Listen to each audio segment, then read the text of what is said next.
Welcome to the Mrs. R Relevant Daily Draft Podcast, sponsored by the Draft Professors. Joined today by the Big O, Jerry Ostrowski, Randall Slifer. Owen's having some technical difficulties. He'll be added here in a minute. But we are going to dive into the Buffalo Bills wide receiver room. We're going to start talking about some wide receivers in the draft.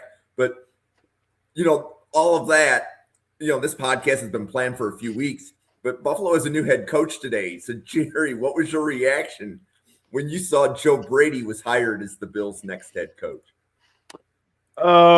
Pretty indifferent, honestly. I mean, looking at it, it's something you got to get behind. I mean, what are you going to do? Obviously, this stretch of head coaching candidates was lean to begin with. And, the only really candidate that excited me was Kubiak. And are you going to wait around 2 weeks to talk to him, right? And I think Kubiak's kind of got an inside track to the Raiders as it is. But let's look at this whole grand scheme of things as well, okay? Brandon Beane gets a promotion. Sean McDermott gets moved out of that spot. And you had to figure that anybody that was going to be a head coach for the Bills was not going to be somebody in the same cloth as the guy they just fired, meaning if there was any sort of perceived tension or head coach would question the general manager, probably wasn't going to happen. So amongst other things, it's probably a big reason why Daboll did not get the job, because we all know that Brian Daboll has no problem speaking his mind and giving his opinion. So that probably wouldn't work.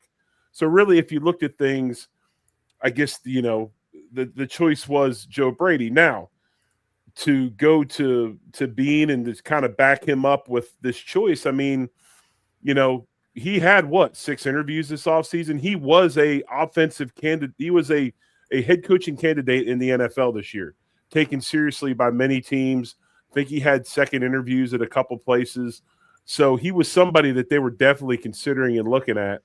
And then you go back and you look at what he's done with the offense, and we're going to talk about wide receivers tonight because, of course, the first thing anybody's going to talk about is, he's the head coach, so the wide receiver situation will never get fixed. Well, guess what? Since he's been the offensive coordinator, the Bills have had the best record in the NFL.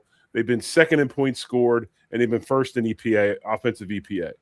So he's obviously doing something right in that deal, sans a legitimate wide receiver room. So, the thing that I am excited about is knowing how this structure is going on with Buffalo right now and knowing that he is Beane's preferred guy.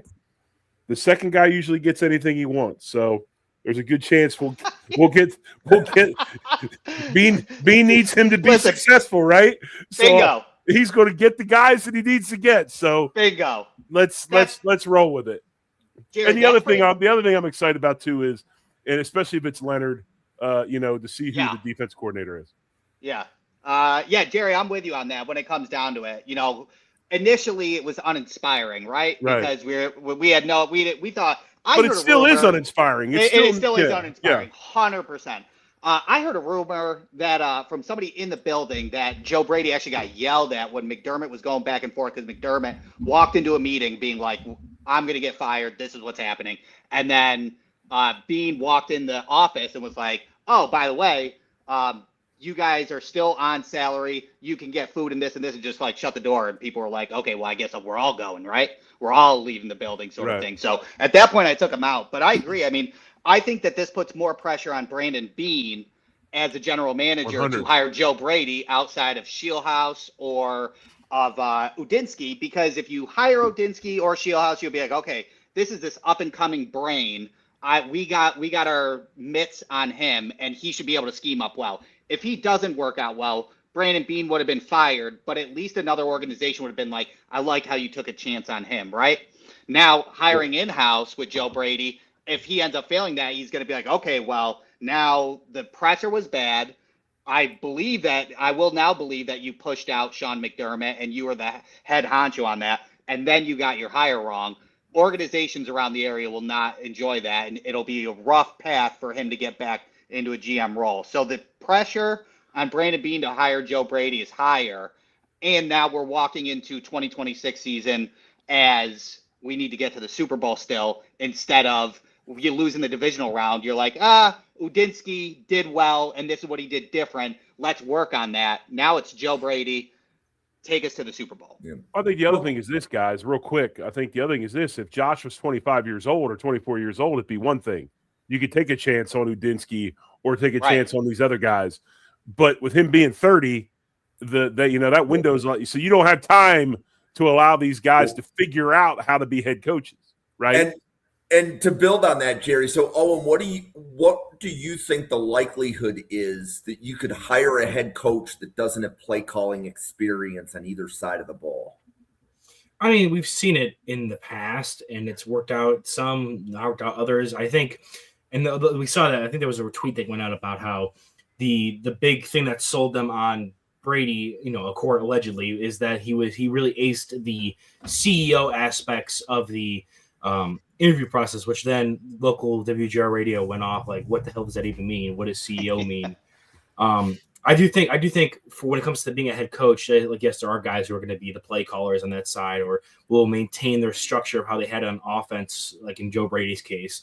But I do think even if you hadn't previously called plays and you came in, you then are more focused on being the guy who is creating the systems that work and benefit, and are a leader of men at the head of the program. Like, you're more the focus on leadership and making sure the ship is sailing correctly, as opposed to the intricate details of it. So even if you've never called plays particularly, as long as you can identify people and hire good surrounding cast that can call plays, I feel like that can compensate for that a lot.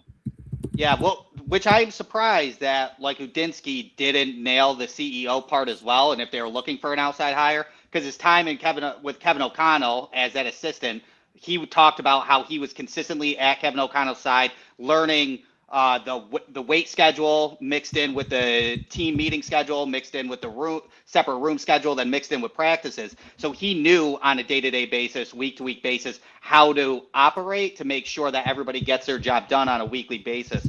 So, like, the Udinsky, I'm surprised that he didn't nail the CEO as well, and then that outside voice gave him the edge sort of thing.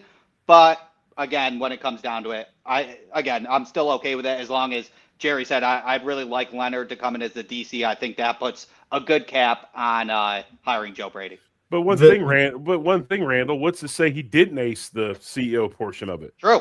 I mean, we're getting their version or their message the way they want us to hear it right now. So, it is what it is. I just find it interesting. And, the one thing I do think about this is I'm not so sure that Terry Pegula might not have wanted somebody else. I do think he's letting Beane make the decision. So, the optimist in me is trying to view it as, if Brady wasn't in the organization, he fits all the things that we were looking for, like, a 30-something offensive-minded head coach. Right. And the fact that he was previously in the system, you're kind of keeping that same offense holdover from when he was there with Josh, as opposed to, maybe you brought in Udinsky, maybe you brought in Webb to be an offensive player, an offensive coach, a minded guy. But then you don't know how their system specifically would have worked, if there would have been any kind of smoothing over process with that. So you're keeping that system. For me, it's the Family Guy meme of, a boat or a mystery box. A boat could be a boat is a boat, but the mystery box could be anything. It could even be a boat.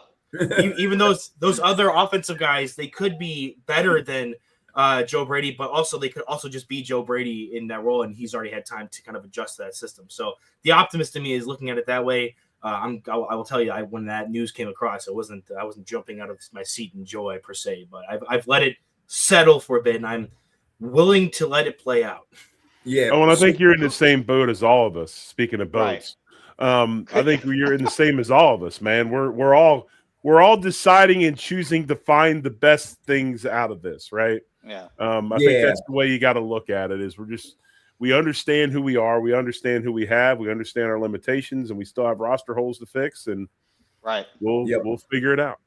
So, Sarah Larson on Twitter was asking, so somebody like Seller on it, and I said, I think Brady was plan B, but we would have to wait 2 weeks for plan A. Let's assume, like for me, I was assuming Kubiak was plan A, but if you don't think that you could get Kubiak in 2 weeks, Joe Brady would have been gone. Brady wasn't going to be available in 2 weeks. No. Joe Brady runs a very similar offense to Clint Kubiak as well. Clint Kubiak has a little bit vertical passing game, a little bit better, and opening up wide receivers a little bit. But that's also something that we don't know what Joe Brady can and cannot do, whether McDermott limited his style as well as the wide receiver room limiting his playbook. And as Jerry said, I agree.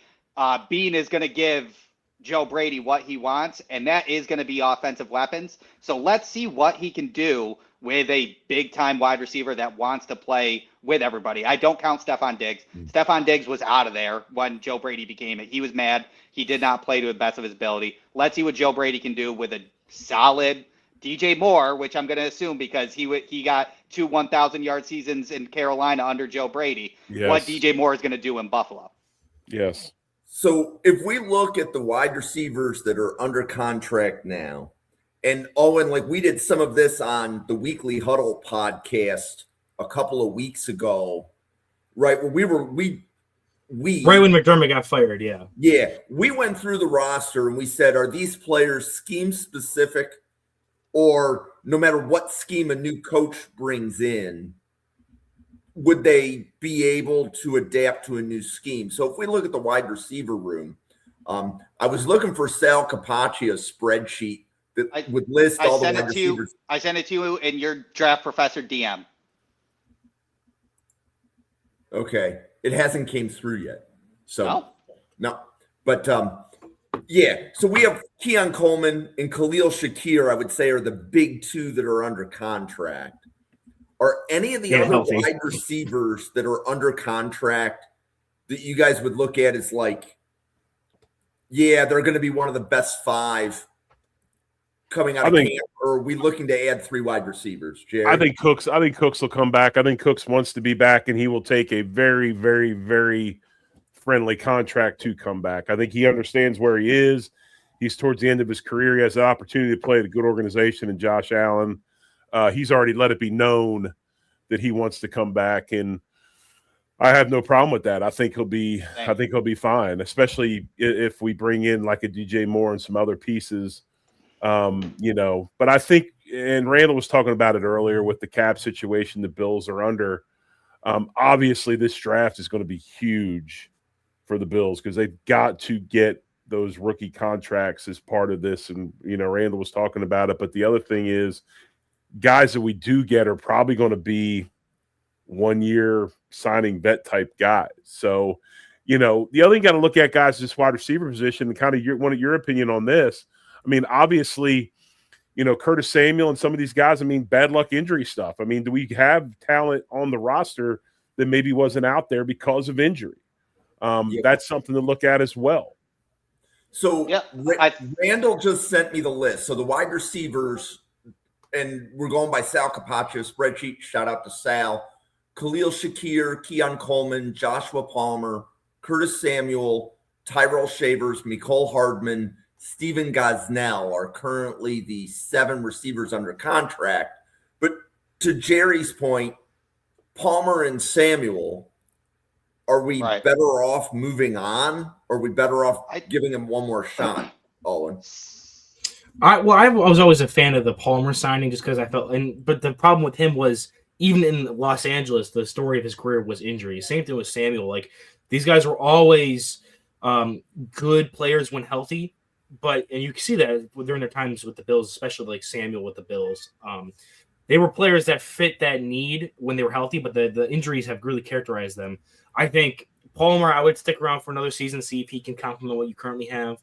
Samuel, I'm fine with letting walk, especially with some of the skill sets that are in this upcoming draft class, with players that can fill that same kind of role, especially in a Joe Brady offense where at least last year when he was operating under McDermott, where you saw a lot of opportunities for catch and run with the wide receivers, whether it was screens or mesh with crossers, opportunity for your guys to create after the catch. I do think Curtis Samuel would have fit that if he was healthy. But for me, him at the price point he's at, the ability to save some cap there by cutting him and just the availability aspect of it, I think he'd be someone you can move on from. Shavers is easily one of your top 5 or 6 receivers that comes back, both what he does in the run game, but also just as much as he's progressed since you've had him on your roster. So I think he's another player that you keep on. Cooks coming back would be awesome. And then from there, Shakir is an obvious one, and I can be sold one way or the other on keeping Keon. Even with Palmer, if you made a good enough argument, I think I would be okay with moving on from him. If you added 2 rookies and decided to bring in another veteran, if there was some way to alleviate the cap structure with Palmer's contract, and then before moving on from him to make it make sense with that, I know you signed him to a 3-year contract. I do think that would be something I could also be talked into. Yeah, because with Palmer, because we just signed to the contract, the only way to even make it doable would be a trade. And I'm not sure what you can pull out of a trade. It is unfortunate with Joshua Palmer. I did like the signing as well. The hip drop tackle in the Atlanta Falcons game he just never recovered from it. He had a major high ankle sprain, and then he just kept kind of getting dinged up on that. And I think that's where that was at his worst. But a cut for Joshua Palmer this year would put us at 12 million. 11.2 million dead cap with 510,000 saving. So $500,000 to save now. But Curtis Samuel, on the other hand, you cut him, you get $6 million. So he should be out the door. He highway robbed us of what was it, 24 million, whatever it was, 3 year, 24 million. He barely played all 3 years, getting nicked up. Somebody really funny said, a Chargers fan said that Joshua Palmer is our Buffalo's Gabe Davis, where he shined. You got super excited for him, and he just kind of unfortunately let you down at times, which I hope that's not the case with Joshua Palmer in the later years, because he runs good routes. He runs good posts to get open in the vertical threat, and he can run good intermediate routes. So I do have high hopes for Joshua Palmer next year, as long as he can stay healthy. But at that point, I would take Cooks. I would honestly get a veteran free agent or a veteran trade and get a wide receiver in the draft. I think Cooks, especially seeing what he could do with Allen after having a full off season to be able to build chemistry, they were actively trying to build chemistry through the season. And they were able to hit on some big plays, but there was some consistency issues there you saw with either him just missing Cooks deep or Cooks not being able to adjust the balls that Allen threw. They were still trying to figure each other out in that connection. Yeah. So I do think he's going to be a player that if you bring him back and give him the full offseason, he should be an addition higher than he even was previously this past season. And then it's all hoping on Kincaid coming back healthy, playing on torn PCL, as revealed by Dawson Knox. I think that's going to be a big element of how much impact you need from additional wide receivers if you do have a guy like Kincaid who can be, top 10 at his position if he is fully healthy. So, Jerry, if a player like Keon Coleman kind of gets raked through the media, it's not the same thing as Ronnie Harmon. And I think your playing career with Buffalo started a year or two after Ronnie Harmon had his drop. Are you familiar with that play? Mm-hmm. Yeah, you had it in the playoffs versus Cleveland? The Browns. Yeah, Cleveland, yeah. So my question would be, can Keon Coleman recover, or is this something where you see a player in Keon Coleman's situation and the team has to move on from it? Well, I think the owner is going to have to show up and do a lot of patchwork. That's what's going to have to happen. I mean, the organization, if they want him to be a viable, receiver on this roster, they need to bring him in the office and start kissing his ass, because they didn't do anything to help that situation. I mean, for what, that was so poorly managed. I don't even know. That's a whole nother episode. That's a whole nother show. Yeah. I think that Brandon Cooks did a really good job of talking in the media the next day after that, and really, praised Keon and said that he's a guy that's got a lot of skills, and they talk and all of that. But I've also talked, and this is something I think is interesting, I've also talked to a person that was on that was a staff member at Florida State for the entire time that Keon Coleman was there, and said anything that's happening in Buffalo is not a shock to anybody in Tallahassee. This is the same types of things that happened in Tallahassee. So if you didn't do your homework and you knew, or you did know this was a possibility, or things that he was, things that he did, and you still drafted him anyway, then it's your obligation to figure out how to get him out of the rut. Obviously, I think it'll be a little bit different because, especially saying that Brady was the one that kind of pushed for him, Big Ben McDermott's out the window, so we won't have to worry about anybody holding him accountable anymore. We'll see what happens, but there's a lot of repair work that needs to be done with that relationship, in my opinion. I think we just have to reestablish expectations. I don't think Keon Coleman is a wide receiver too. Like everybody when we drafted him, his ceiling's T. Higgins. That was never going to happen. No. Things along never going to happen. So we just have to readjust. Like if we get Mac Hollins for the next 2 years and then cut him, so be it. But lower the expectations of what Keon Coleman's going to be, and then viably use him in a real wide receiver 4, wide receiver 5 role. And then you can contribute the way he should. Right, and then you move him on. You move him on when the rookie contract's up. Bingo. I had a take, and that was that he inevitably is going to be a 1,000-yard receiver for the Steelers because that's just the type of player they bring in and make into like a stud only in Pittsburgh. I don't know with Tomlin being gone now, that might not be. Joe Marino read that on his podcast, I think. Yeah, on the Lockdown NFL. Yeah. That was one of my takes for that because he's a player. I mean, he came out and he was 20, and he's going to be 23 this upcoming season. And I mean, like, speaking as someone who is currently 25, like the amount of pressure and stuff that goes under those guys, I think different attitudes and different personalities respond to it differently. He was a guy that late transition to, you can see where the upside was. You banked on it, him being a late transition to football while in college, played college basketball initially at Michigan State before becoming a dual sport athlete and eventually just fully committing to football to the point where he was able to transfer up into Florida State. So I think we always had this expectation that these players are going to come in and be these mature players. They've been in the pressure cooker since they were in high school. Sometimes guys are just slower to come along maturity wise. So I do think that a player like Keon, if he's by year 4, you can see that his maturity level has gone up more so, and then that allows him to be on the field more often, and perhaps he gets better in play, maybe not. Maybe he's a wide receiver 4, wide receiver 5, but at that point he's not as much of a head case. I do think you can maybe have him be a potential second contract player, but if you're just ready to move on and he hasn't taken that step to be like your primary go-to shove ball guy, like you're Justin Hunter for a late 2010s Buffalo Bills comparison type player where he's not getting a large volume, but he has his roles in the red zone. He has his roles on specific packages. Like if he can be that guy, I think you're much more willing to keep him on, especially if he does fix the attitude issue. But I mean, that's a lot of ifs and to come around. And I do think even for especially this upcoming offseason, if he's going to be a guy that sticks around, the investments you make are going to have to complement his skill set so that way you're not forcing him into roles that he's not going to fit into. I have a question on that for everybody at this point. And this is where, because you're right, it is on a maturity level because it's a work ethic level and what you're doing in the off season and showing up to meetings and stuff like that. But that maturity, once you grow, I assume will come with his work ethic when it comes down to it. And what's uninspiring to me and why I don't think he's going to get a second contract is his route running and what he still does on the field as well. He does not look like a great route runner. He's not going through physicality at 6'3", 215, like the things that an outside X that we drafted him to be will be. So if he doesn't take that step and he doesn't mature this offseason, then we're still staring at somebody that needs to develop into an X receiver aside from actually even just maturing in himself. Well, and my response to that would be every player should get 3 training camps, but that doesn't mean he's on the roster year 3. If Keon Coleman isn't going to be one of the 3 featured receivers on this offense, I think Buffalo would be best to move on from him in August. But what are you looking at cap-wise losing as far as having to, what is the cap hit on that?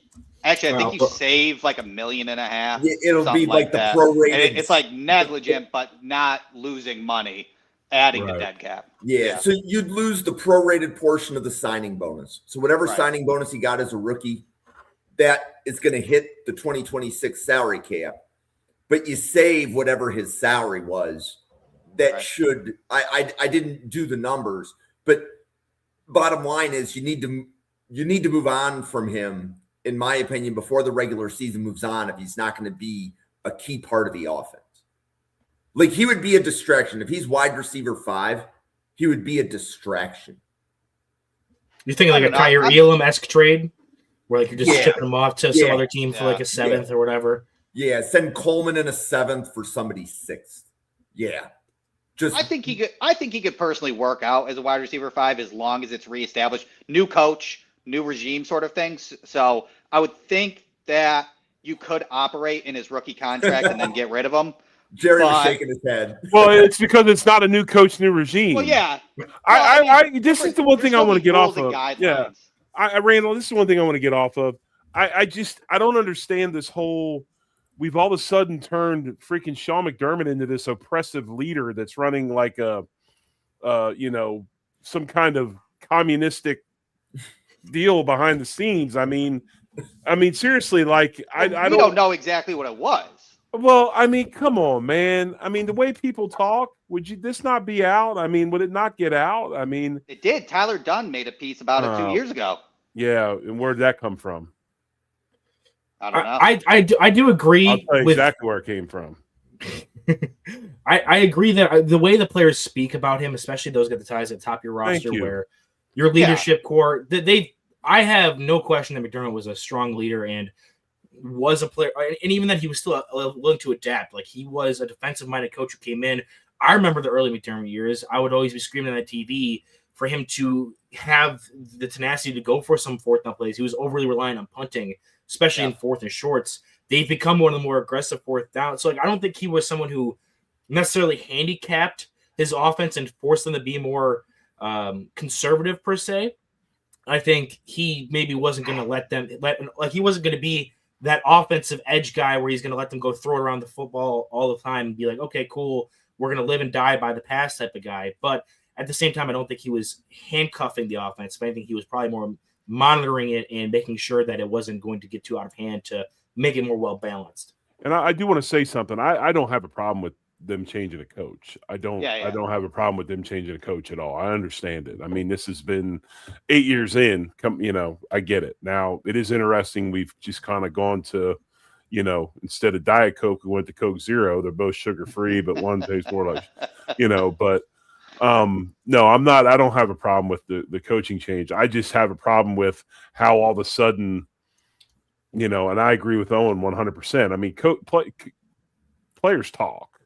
And if they weren't happy with it, the minute he was out the door, it had been a freaking campaign. So, but yeah, I mean, it's there's a lot of stuff going on that's I think crazy over there right now.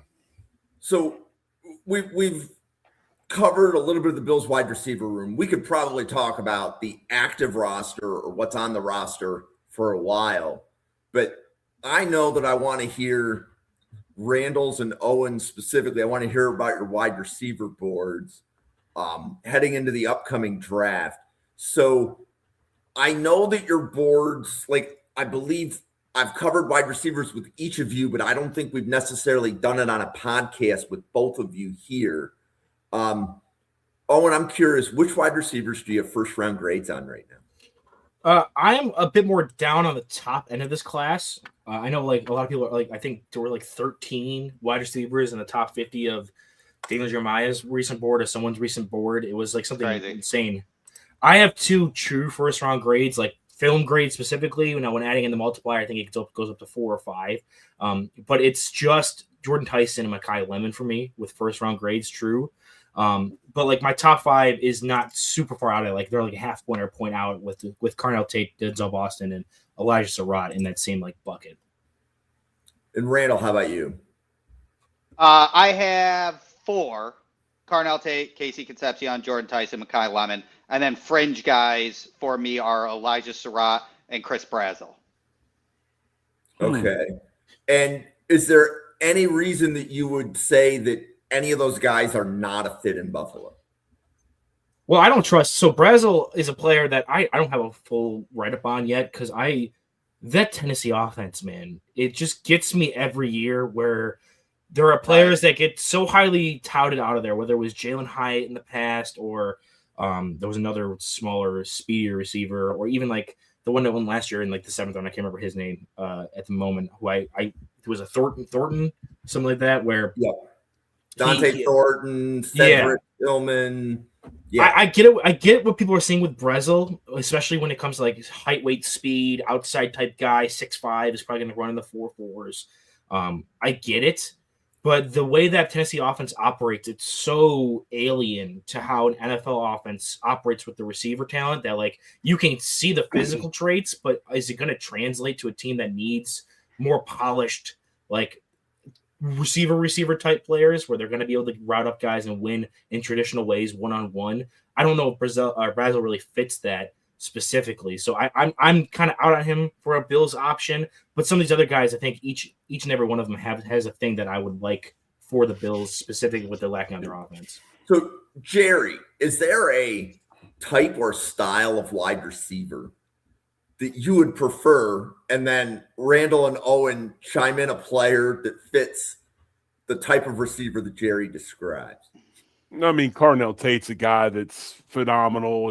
He's a very good player. The guy that I like is Mekhi Lemon. I like Mekhi Lemon because I like his deep threat stuff. I know he's not as big as Carnell Tate. He's under 6 foot. I think he's like around 5'11", but he's a physical dude. He's got good size to him as far as bulk and all that, but he can go. I mean, most of his yardage and stuff is downfield. He's good at deep routes and gets a lot of separation downfield. So I like Mekhi Lemon, somebody like that. Of course, Carnell Tate's like kind of cream of the crop, although I know Jordan Tyson's been rated higher than all of them. But I do like Mekhi Lemon. Well, so then question on like Lemon and Tyson. So, Owen, based on how you've graded Tyson and how you've graded Lemon, how high would Buffalo have to trade up to go get him? So Tyson for me, and I'll go to my multiplier board because that includes the positional multipliers. Tyson is 8th overall on my board. Like I don't factor in injuries, so maybe you're looking more towards like early teens for him because of that, because he has had injury histories in college, but he is the full package, has side, has movement, is fluid with speed, rack ability, can play above the rim. Like he has the full package. And if I was factoring injuries, again, it'd probably be a bit lower, but for me, not having to do that, I do think he's a guy that maybe isn't lacking the top end juice for down the field, but it doesn't impact him being able to make plays down the field per se because of his route running, because of his physicality, and still having some speed to his game. So I think for me, if he falls because of injury, maybe not as much. If he goes sans injuries, I think there's no real shot you're going to be able to move up for him. And Lemon, I've seen ranges on my board. He is closer to that range as well. He's a player number 13 for me with the multiplier. So you're looking at that, 13 to 20 range. So maybe not as far of a trade up, depending on how far he falls, or if some of the other guys go ahead of him, if teams fall in love with, Carnell Tate, Denzel Boston, someone like that ahead of Lemon. But I do think that he could be a guy that's more in a realistic trade up situation if they do want to get aggressive and get a guy that, we've had 5'11" route running with downfield threat type players and Stephon Diggs on this offense previously that worked with Josh Allen. So if you're looking for a player in that mold, I think Lemon could be the guy. And if he slips into that later teens, early 20s range, you should be aggressive to try to go get a player of that caliber. Yeah. And Randall, how about you? How far do you think we would have to trade up to get a Lemon or a Tyson or possibly a Tate? Is that like top Tyson? 15? Yeah. I mean, Tyson's interesting. I'm curious because he hasn't played a full season since 2021. He tore his ACL in 2022, out all of 2023, collarbone in 2024, and then ankle issues in 2025. So I'd be curious if he does end up falling, and I would take a waiver on him all day if he gets into like JSN treatment. JSN shouldn't have been picked at 20, and I was hoping Buffalo was going to trade up for him at that point. So that could be an interesting thing where with Jordan Tyson, I would take that chance now to trade up if he falls to 20 or 21. I'm not sure where Mekhi Lemon is. I am lower than probably all three of you on Mekhi Lemon. I think Mekhi Lemon works in the slot most of the time. I don't think he's going to be able to work that much outside. He can high point the ball and he has strong hands, but his size will affect his contested catch ability translating to the NFL. I don't think it's going to be a full one-to-one transfer from college to NFL with his strong points. And I always go back to the Notre Dame game when he got matched up against Leonard Moore in the slot and a little bit on the outside with Christian Gray. And he got stoned. I think he had 4 catches for 70 yards, but Leonard Moore one-on-one with him stopped him the whole entire game until he got a 35-yard explosive catch against Christian Gray. So that's basically NFL cornerback versus NFL wide receiver matchup in its truest form in college. And he got stoned. So I don't know if I would trade up for a slot guy who does have tape showing he got stoned at that point. Tyson, I would do. Cardinal Tate is my number one all day. So if we could, if Cardinal Tate falls to the late teens, I would figure out a way to get him for sure. But then my wide receiver two is Casey Concepcion. I think he is one of the most explosive wide receivers in this draft. He is truly at his size, can work inside and outside. Again, going back to a Notre Dame game, he won outside and inside. If it wasn't for Marcel Reed in that game, he overthrew 3 touchdown opportunities to him. He would have went $175 for 3 touchdowns in that game. He won outside on press releases. He won outside on double moves at the stem work. He is a burner on all 3 levels. Only issue he has is sometimes he drops the ball, but I'm going to ignore that for the draft because I think he's a perfect fit for Buffalo. So Casey Concepcion, there's a draft professor that describes him as Khalil Shakir on crack. Owen. Ass off. Buy or sell Casey Concepcion as a round 1 wide receiver to Buffalo? I mean, round 1, I won't sell that hard because I am still a fan of Concepcion. I don't see him as much, excelling on the outside. Like, he did have good reps. I think all these guys have reps that he can shine, and I think that Notre Dame game especially was one where he excelled on the outside. But he's a player that a lot more you see, like the wide receiver bubble screens or the same kind of offensive plays to get the ball in his hands, allow him to work after the catch that Buffalo uses for their wide receivers. So he would operate in that way for them.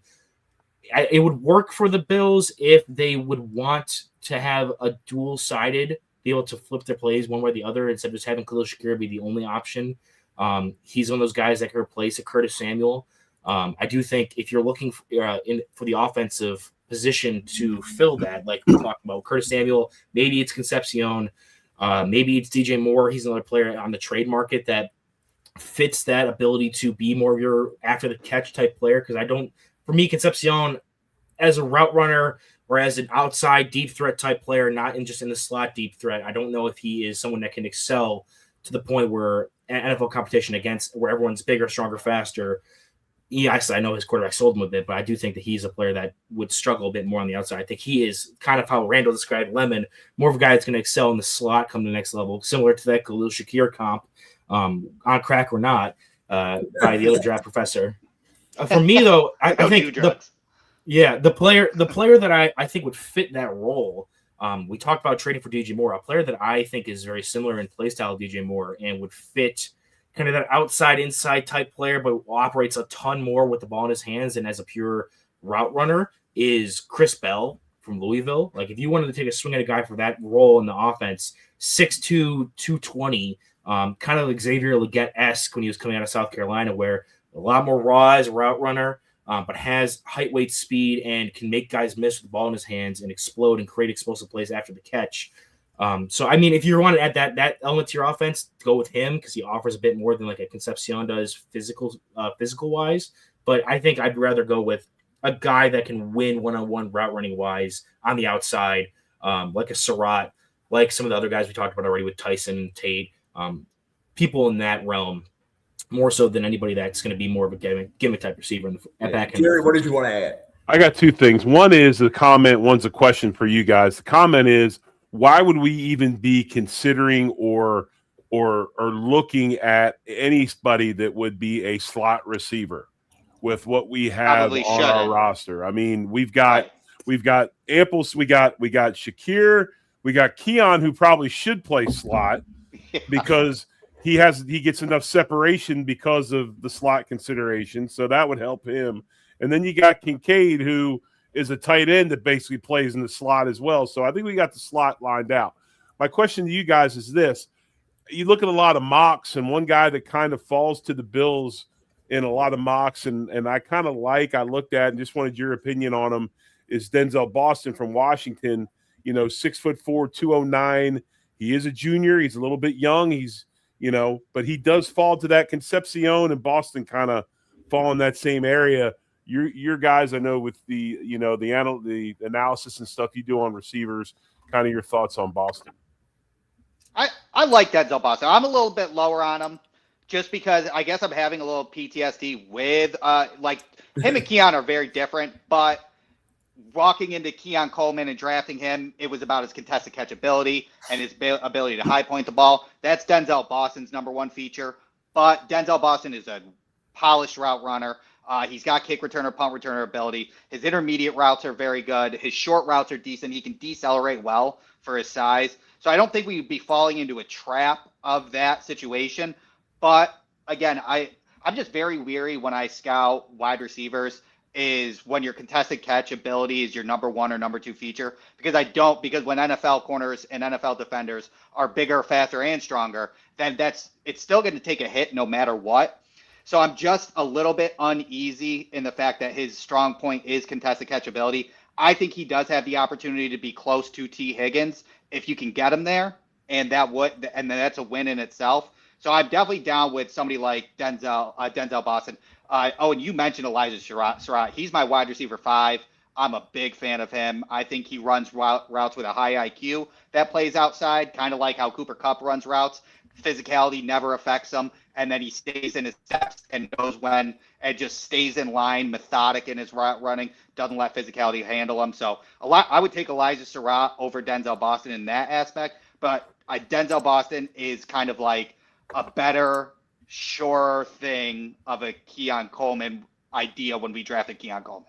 Is that why his man coverage grade is so high? Because he's contested to be able to catch the ball in contested situations. Because he does have a very high man coverage rate. Like he's good at catching the ball against man coverage. So I'm not just from watching them in film. I'm a Washington Huskies fan. I watch them as they're my college team I particularly choose to root for. And I think for me, the cover on Boston first, to answer your question, Jerry, before I get to Surratt. Boston, my wide receiver 4. And he's a player that is a glider, long stride type player. I watched Keon when he was coming out, and I wasn't his biggest fan. I thought he was more like a third round receiver than top of the second, borderline first.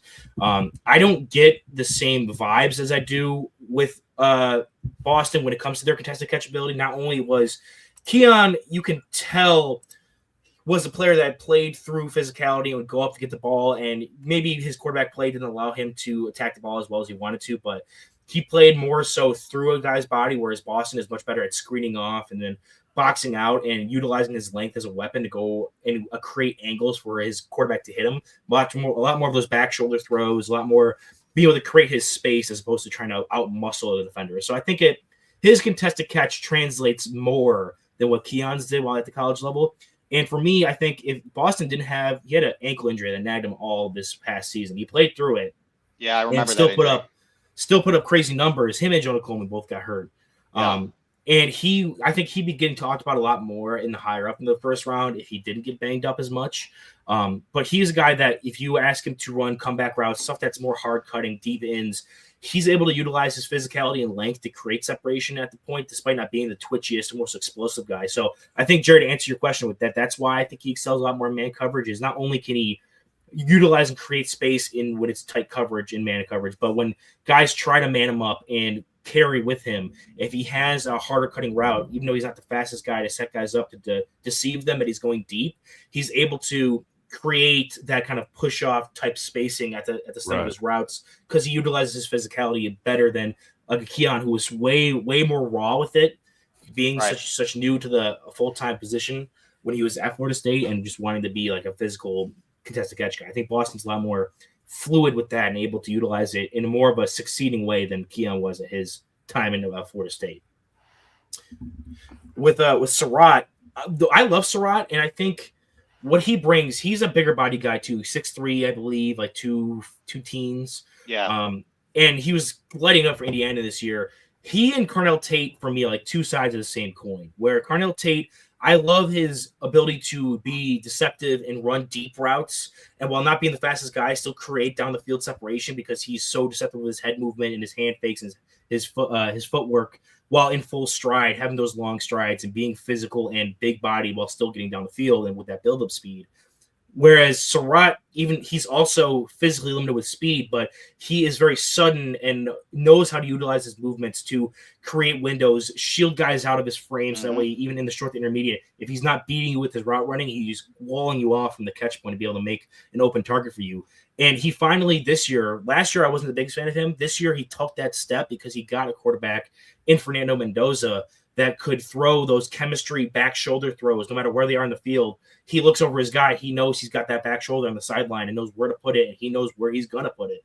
And that was something that I really loved. My favorite aspect of the Josh Allen, Stephon Diggs pair when they were together was Diggs and Allen were on that same page to be able to have that back shoulder. Diggs was never a big guy, but he could win and had a high contested catch rate because of those back shoulders. So I think Surratt is a player that once you get him with a quarterback that can build chemistry, he can win with routes, but also can create that back shoulder kind of always open no matter what type of receiver that I think this team has kind of lacked. It would complement maybe some of the slot guys they have, and even like a Keon who's exclusively more of a put it up and I'll jump over this guy. It's a much different way of being a contested catch player despite having size.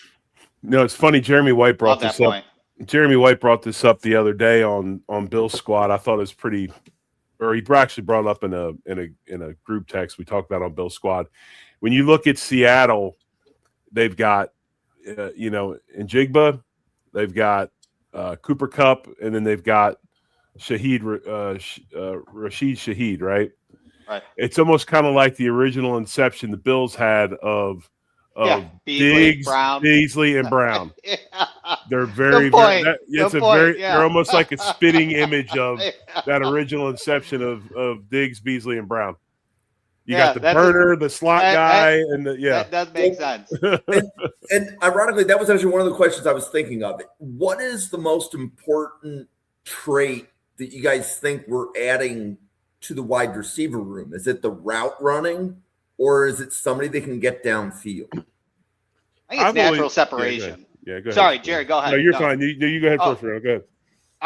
I want a natural separator because obviously we were one of the lowest in 2025 and probably 2024 in just natural separation on a wide receiver. I don't really care how it's done. I don't need a short, speedy guy. Like Elijah Surratt can separate in his route running as well, sort of thing. So you don't really need it. You just need somebody consistently as a natural separator to be able to get first downs without just scheming plays, but letting guys play.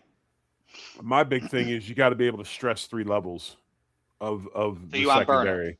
So, you need, and whether it's a burner or separator, whatever, somebody can get downfield, that middle level, and then the short stuff. I just don't feel we ever have anybody that consistently, look at Cooks. Cooks shows up in 4 weeks. We're not playing him the last game of the season because we're worried about him getting hurt. Right. That's how precious. That was like finding water in the desert because we just were so depleted of not having anybody with that skill set. And, we find a 30-some-year-old man and we're like, eureka, like it fell from the sky. But, that's the thing. He gave you that ability on that third level. And just I always feel that the best passing games can stress all three levels. Mm-hmm. And so whatever we do to bring in somebody that can get deeper or stress that top level or third level of the defense, that's what I'd like to see. I was thinking along those lines too. I didn't hear anything when you guys were talking about Surratt, where he's going to give us something downfield. He's not going to be the field stretcher. So we would either need to have that with another receiver on the roster, or look at the draft class a little bit differently. But Owen, what's your take on that? Well, so I hear why both would be a good answer. I don't think either is the wrong answer. I think you need to add both to this wide receiver room. I think bringing back Cooks will help with that field stretching. For me, when it comes to, especially we're talking about first-round picks, back out of the first, even second-round picks if you trade back, you don't want to go and get a guy that is just speed to take off and be available in that third level because that's not a high-volume type target, whereas I feel like this offense, when Kincaid is hurt, which he often is, you're lacking a guy who can be a true volume target for this offense. Like Shakir was that in the playoffs, but you would be better off served if he wasn't the guy getting 12 to 15 targets a game, which is why I like Surratt as a separator per se, where he can be open route running, short to intermediate, does that back shoulder stuff I talked about, where he's when they want to run man coverage, when they want to do the Cleveland Browns and run, what was it, like 80, 90% man coverage, something ridiculous. Right. You have a guy that can consistently win against that. I think that's what I'm looking for, is someone who can trust to win one-on-one coverage, and then either double dip with getting just a pure speed guy to be able to take the top off, bringing back Brandon Cooks, or doing both, bringing a guy in like Brandon Cooks or someone in free agency to be a speed third level guy that you're utilizing for that purpose alone, and as well as maybe drafting a guy that could be the eventual developmental player there. Well, let me ask you guys this That's question. what I love. Yeah, let me ask you guys this question then, since you put it that way, and kind of stealing from the Los Angeles Rams model of the 13 personnel offense, which they run a ton of 13 as well. And where they rely on is you can't go ahead and play 78% man like Cleveland did, because we will beat your head in with Puka Nacua and Adams and whoever else we have outside, right? So maybe is the correct way to say this with the Bills, Owen, Randall, you guys, what your opinions on this? Is the correct way to say this not necessarily we need a separator or a burner or a third level guy. We need somebody who can win consistently against man coverage is what we probably 100%. I don't give a damn about anything else than beat man coverage. If you can beat man, then that allows us to do the things outside to where when they're packing the box against the run, we can win those routes outside, which is that's what the Rams do. That's the other half of this equation that they've gotten to because their wide receiver talent so much better. Oh, yeah, Puka Nacua can fight through anybody. Oh, Right. I have a question for you. Who is your wide receiver with the highest floor in this class? I think highest floor would have to be Carnell Tate, just from his size and ability to. But what makes him special is his ability to win deep despite having the size. Like, he could definitely win in contested catch situations, be just your stereotypical big body receiver. But the fact that he is so adept at utilizing his athleticism and his route running while in full stride to create separation beyond of what you normally expect from a guy of his skill set, I think gives him both a high floor and a high ceiling, which is why you see a lot of people falling in love with him. I think there's a lot of stuff that still needs to be added to his game to round him out. I don't think there's particularly like a ton of ceiling for him when it comes to being short to intermediate, like an all-around receiver. But as a guy that you're going to bring him in and he's going to do a role and do it well, he's a guy that I would bank on to have like the high floor. And to speak to what Jerry was talking about, that's why I'm such a big fan of like a Lemon or a Surratt specifically, and even a Boston to some extent, where these are guys that beat one-on-one coverage in certain ways. I think Lemon, what Randall is saying, I understand, especially against the Notre Dame game, but other games you can definitely see him winning in routes wise when it comes to one-on-one coverage. They're trying to isolate you and just make sure you can take you away. And if you do that, we're going to punish you, because he has speed, but he also has the ability to deceive and get open with separation in the short and intermediate. Surratt doesn't have the speed over the top, but can be that chemistry type, can still win with routes, and he doesn't have the speed, so the guy's going to be in his hip pocket, but he can win contested catches downfield. Like, he does that. He has a limitation in that way, but he still can win on occasion, to keep you honest. For someone that we haven't really mentioned yet, that I'm going to look at more so if we want to come back around to like our end of second round pick, that could be a player that would win in that way. Ted Hurst, he's going to be at the Senior Bowl, Georgia State. He's a player that I absolutely love. He's got a decent release package. I do think he can develop a bit more with his hands, but if you try to press him, he can win. He's another guy, 6'3", 6'4", kind of long and lanky, though, not really big, beefy kind of guy. Can go up and high point the ball, but he wins with some really good routes, has speed to his game.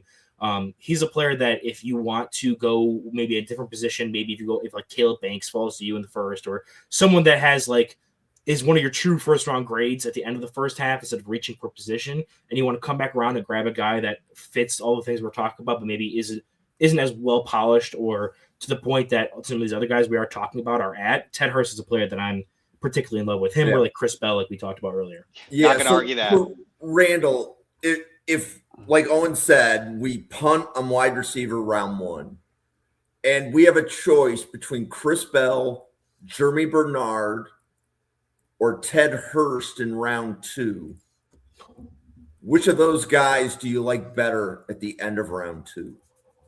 I like Ted Hurst. It's close between Ted Hurst and Jeremy Bernard. I'm not a huge Chris Bell guy drafting in the top 64.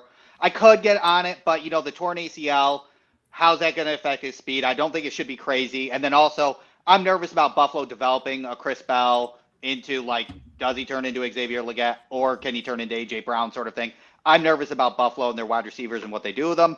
But I would take Ted Hurst over Jeremy Bernard. I think Ted Hurst has better, well, obviously he definitely has better speed, but I like Ted Hurst's speed mixed in with his route running. Jeremy Bernard can be a very good Z. He's very methodical in his route running. I really like Jeremy Bernard, but I would take Ted Hurst intangibles, his ceiling. From what I've heard from the Senior Bowl is that coaches love him, everybody loves him, and things along those lines. So I think he's got it all, and he's starting to prove in the Senior Bowl against good competition. Everybody saw that one-handed catch. I mean, that was against Julian Neal, who is projected a top 100 cornerback. So there you go, sort of thing.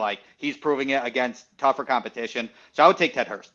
Have any of you guys – go ahead. I'm sorry. Go ahead.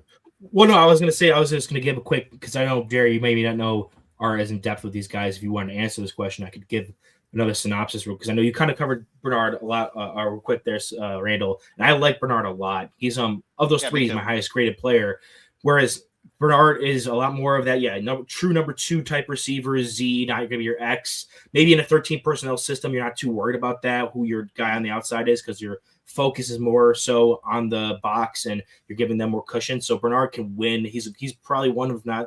He's one of the top route runners in this draft class at all 3 levels for me. And he's a guy that can win that way. I think his contested catches, he plays a bit higher above what his weight class is, but I don't think it's something that he really hangs his hat on. But as a guy who can just win with routes and get open and has some sneaky athleticism, he's a player that I like there.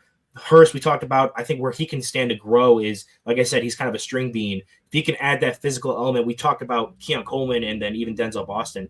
He's the opposite, where he can win despite being tall, all these different ways, but he just doesn't have that physicality element to his play yet, where he's more so finesse. If he can add on another 5-10 pounds of muscle, which his frame looks like it can add, and win through some more physicality, I think he could be more of a steal player. And then Chris Bell, if you're talking about the DJ Moore is big, like AJ Brown, DJ Moore type mold receiver, where they're big, fast, have all these intangibles, but need to kind of coach them up with route running and hands.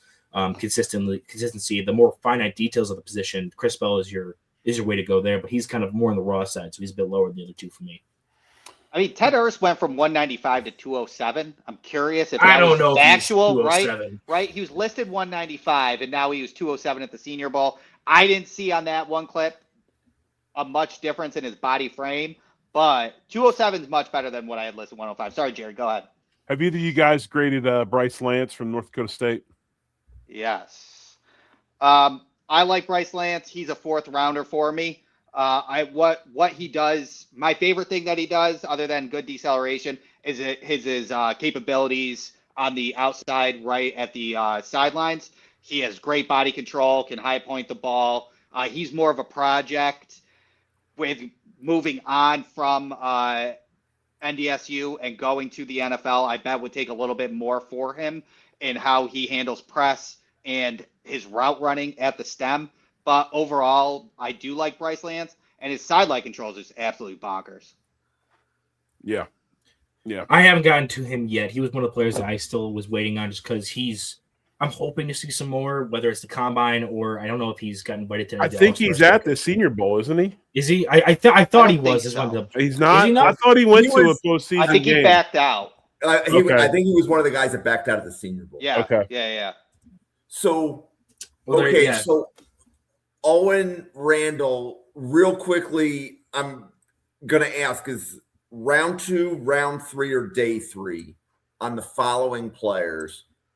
Omar Cooper Jr., Jacoby Lane, Skylar Bell, Antonio Williams, and I'll stop the list there.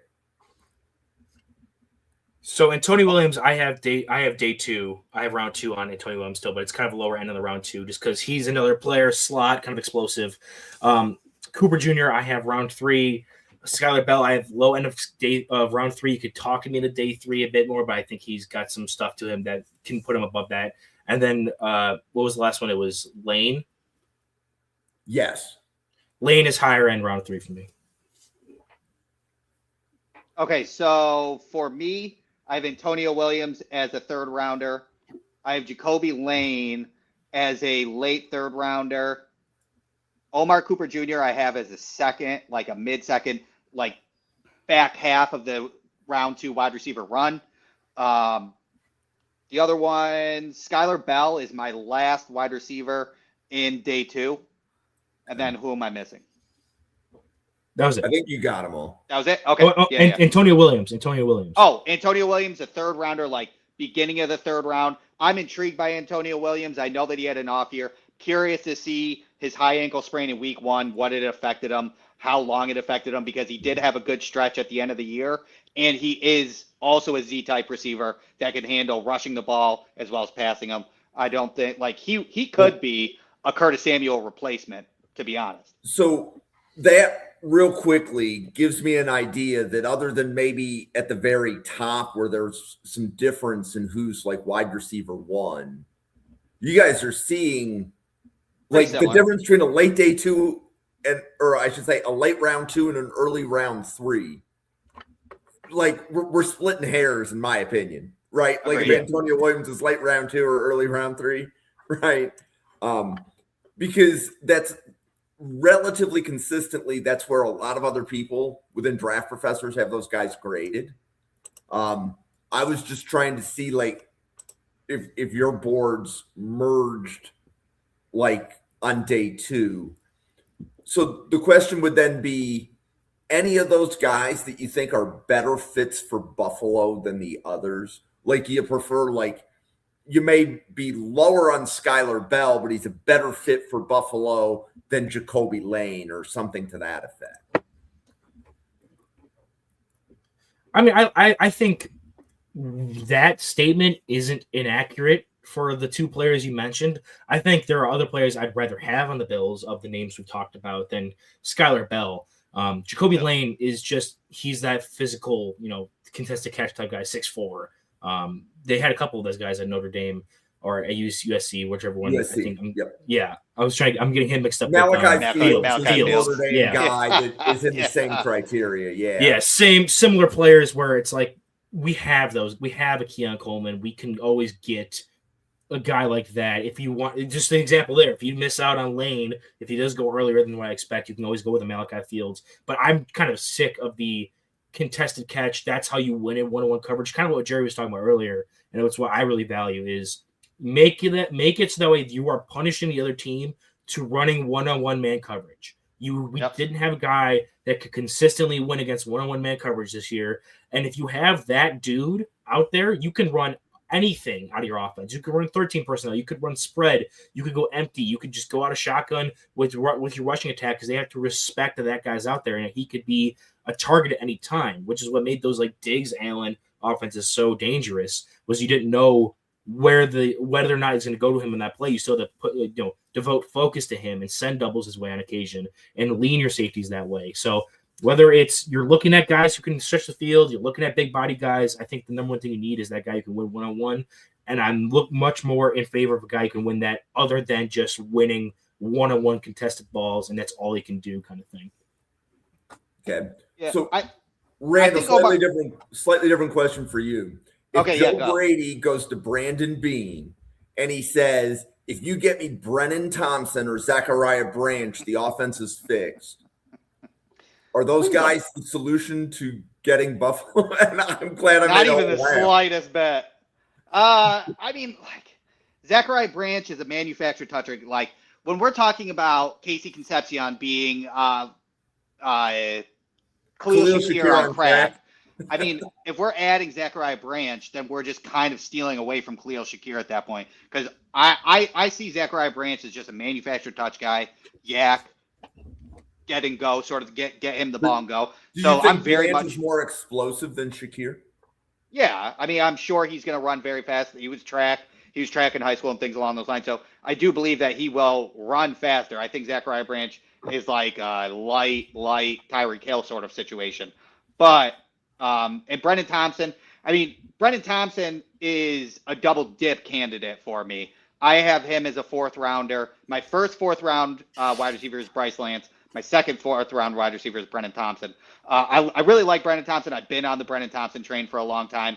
But 5'8", 170 is rough. and that was verified. I'm sure that'll be verified in the combine. I don't know if 5'8", 170 is going to do it and where he can, but Brendan Thompson glides on the field. He's impressive to see, but again, he's going to have to go in the slot. Can't really win outside, so neither. And then Joe Brady and Brandon Beane get fired. So yeah, there's so many wide receivers that could fix what the Bills need. There's just as many wide receivers that are redundant what they don't need. And I have a question for Jerry. Like, Jerry, can you name me like phrases or descriptors of receivers that you don't want to hear coming out of analyst's mouth when the Bills draft a receiver? What is, if you hear them describe this receiver as this? Great question. What are you not wanting to hear? Small area, quick guy that excels in the slot. That's number one. I just described Zachariah Branch and Brennan. Yeah, number two would be big-bodied receiver that knows how to post up and use his body well to shield off a cornerback to high point of football in contested areas. That's another one. What else do I want?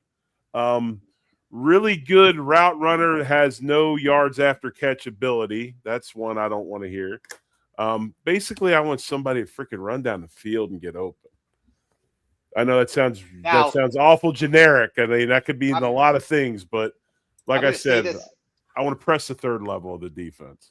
I'm going to say this a million times, and I know Jim has heard it a million times. And Owen, I'm not sure if you watched this player before, but let's say we get DJ Moore, let's say we trade for DJ Moore, right? And we get DJ Moore, we spend a third on him, so we're not going to spend our first and second rounders on a wide receiver. Right. I consistently pound the table for a day 3 Malik Benson from Oregon guy. I think Malik Benson is going to show out in the combine. I think he's going to show really well. He was a track star who ran a 10.4 100-meter. He looks the part of Jamison Williams. He doesn't have a big route tree, but what he does is he burns people on the outside. He's 6'1", 195. Will probably run a 4.35. He can run the Jamison Williams type routes, 3-level burner, short speed, explosion, intermediate, and long speeds there. You get him in a room with DJ Moore and everybody else, that's your field stretching guy right there. At 6'1", 195. Not 5'10", 180, 185. He's 6'1", tall enough, and almost 200 pounds. What are we projecting Deshaun Stribling to run, 40-wise? 4.5, 4.55. Really? I thought he'd be a bit faster than that. No.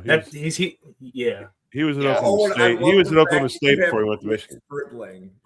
Owen's been on Stribling since the summer. It's the summer. I love that you haven't quit him. I watched Stribling because of you, Owen.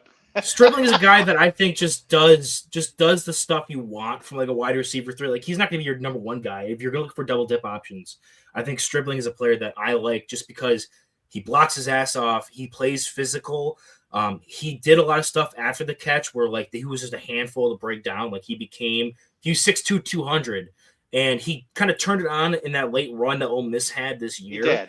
He did. And I liked his tape at Oklahoma State, and I was excited for him to go to Ole Miss because I thought he'd get more of an opportunity in the offense, and he didn't until they made that transition at coach.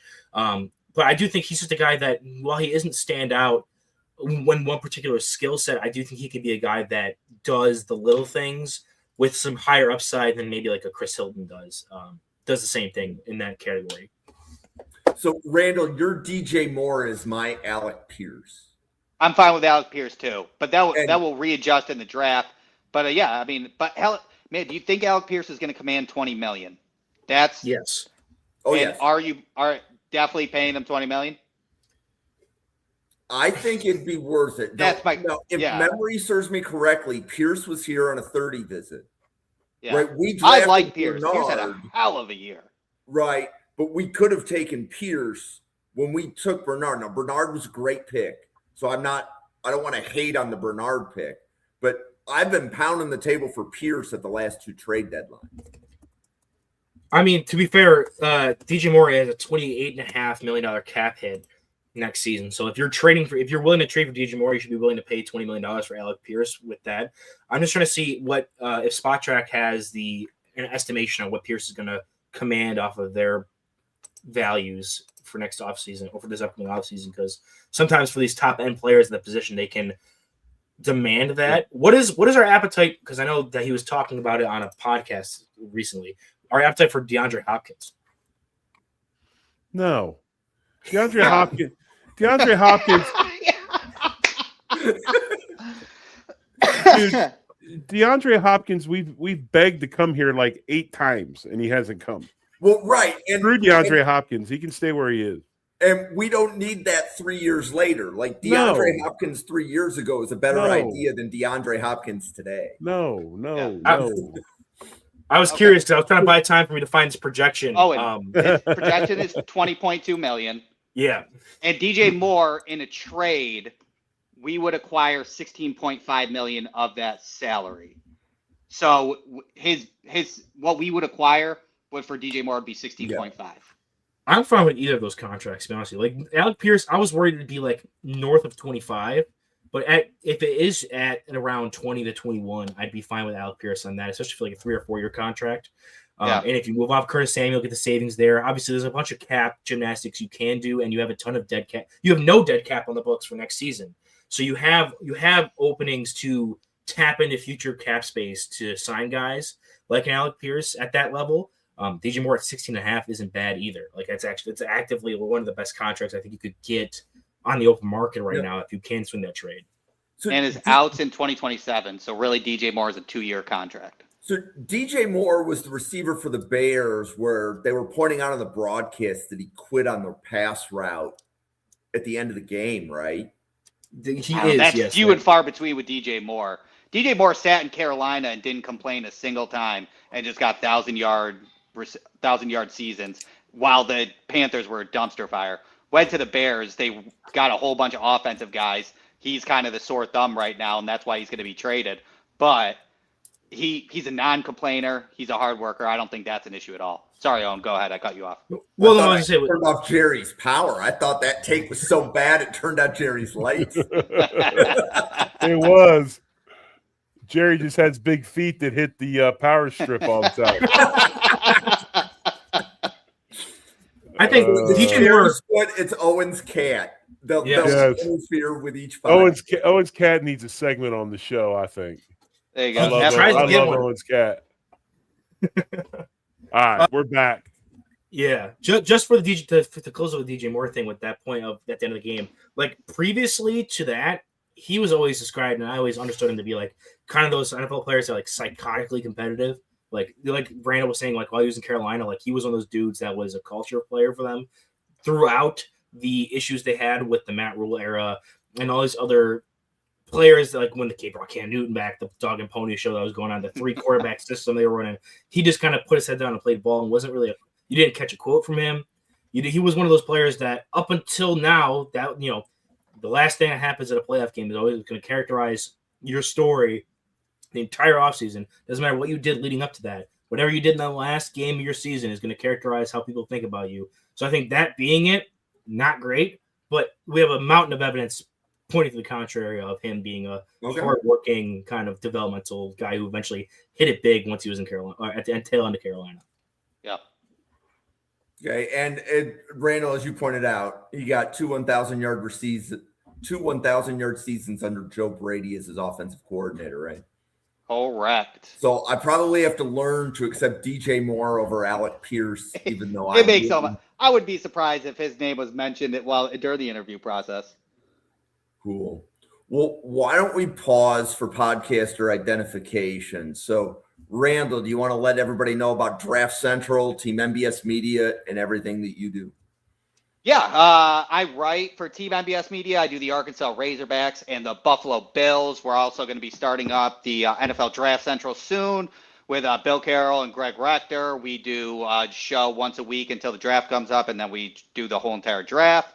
Obviously, Draft Professors, I'm doing on Tuesdays with you guys, which I love, and I'm going to get into some Fridays and any time that I can. And I also do a Buffalo Bills podcast with Do Champions on Mondays at 8:30 Eastern, 7:30 Central. Randall, real quick, you're in Arkansas? Correct. Fayetteville. Whereabouts?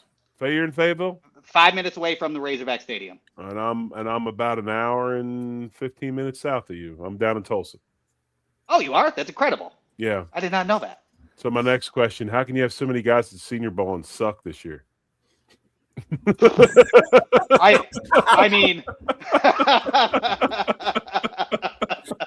Have you seen the program? Have you seen the program? Yes, I have. Ugh. I do 2 hours of sports radio every morning here on the Sports Animal in Tulsa, and that's awesome. we're up in Northwest Arkansas, so we've got a lot of Very Northwest Arkansas listeners. And Pat Jones is a co-host of mine on the second hour. He was from Arkansas, so we got a lot of Arkansas crossover. Please, Ryan Silverfield, just be normal and like make us a SEC team. Well, that's not the head coach's issue. That's the university's issue that wants to pay the basketball coach too much money. But that's a whole nother Agreed. episode. Listen, 100-euro checks got to go. Yeah, that's cool, man. You're just up. Let me know, man. You're just up the street. 100%. We'll link up for a football game, whether it's in Oklahoma or in Arkansas, whichever one. Cool.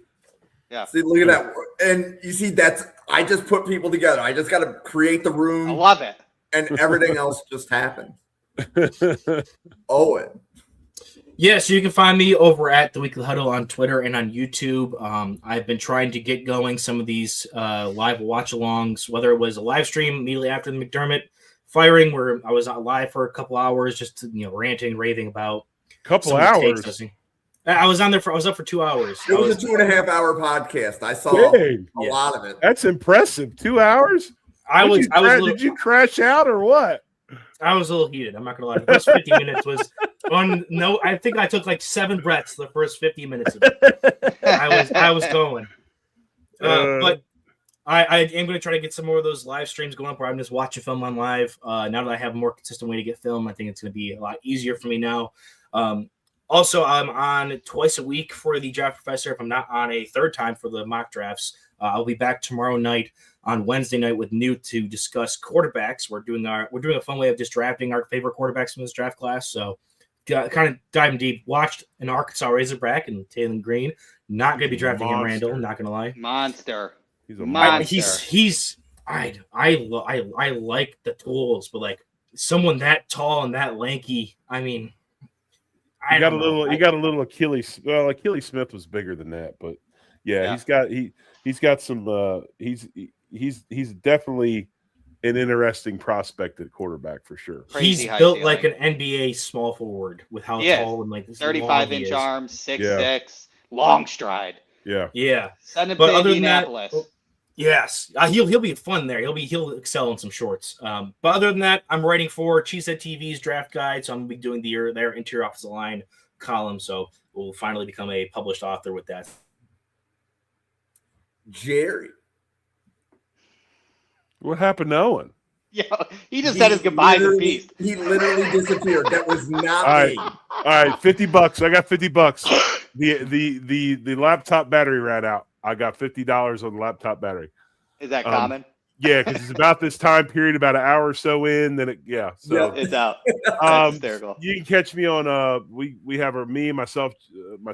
Me, John Fina, and Joe Miller have Overreaction Buffalo Sports Network, where we do various shows on there. But I have a show on Wednesday night called 7 Days of Sunday that I do with Zay Fracassi, who is a Western New York native, and he is on Sirius XM NFL Radio.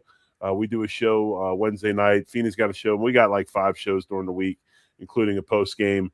And then I also do Bill Squad. That's funny. I also do Bill Squad with Joe Marino and Jeremy White. We will now shift to, instead of Thursday and post game, we'll now do Mondays and Thursdays, where we'll go ahead and cover everything. And our next episode will be Thursday after the introductory press conference of Mr. Joe Brady. So that'll be our next one. And then I also do another one called it's Locked On Network again. It's called NFL Player Squad. That's on Wednesdays. It's a bunch of ex-players that are on the squad shows that get together and do another kind of round table discussion type deal. So that's what I got going on. And I want to say thank you to everybody for checking out a Draft Professor podcast. Every Friday, Draft Professor does a 32-person 3-round mock. So we'll have one person drafting for each team, and we'll have 2 podcasters discussing every pick. And those are usually our best podcasts of the week. So a lot of people look at those. So to sign up, if you want to draft for your team, go to @NFL Draft Fanatic, no I in Fanatic. Go to the pinned post, and you can just reply to that with the team you want to draft for, and I will try to make that happen. And if it doesn't happen this week, I can usually make it happen the next week. Some teams are more popular than others, so it's competitive mock drafting. Love it.